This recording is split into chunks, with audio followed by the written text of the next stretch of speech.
तपाईँहरूले भोग्नु भएको करको समस्याहरू हेर्नुहोस्। यो भरतपुर महानगरपालिका हो नि, तर आज तपाईँहरूको यो गाउँ टोल समाज हेर्दै गर्दा, पर्सा ढाकमा हेर्दै गर्दा तपाईँहरूलाई लाग्छ तपाईँहरू महानगरमा बसोबास गरिरहनु भएको छ। समस्या कति छन्, तपाईँ हामीले भोगिरहेका समस्याहरू कति छन्। त्यसकारणले तपाईँ हामीले भोगेका समस्यालाई अब बत्ती मुनिको अँध्यारो जुन तपाईँहरूले महसुस गर्नुभएको छ, त्यो अँध्यारोलाई चिर्ने बेला आएको छ।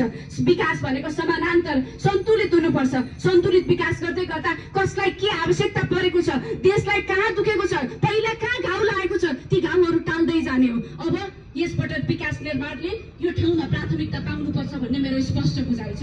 त्यसमा नीतिगत समस्याहरूका कारणले जे जति समस्याहरू भोग्नु परेको छ ती सबै चिर्नको लागि म तयार भएर आएको छु। तपाईँहरूको आवाज जस्ताको तस्तै संसद भवनमा लैजानको लागि म तयार भएर आइसकेको छु। केही तपाईँहरूले देखिसक्नु भएको छ। अब बाँकी चितवन क्षेत्र नम्बर 3 सदनमा सधैँभरि गुन्जिने बाचा गर्दै यहाँहरूसँग फेरि अन्य ठाउँहरूमा पनि जानुपर्नेछ।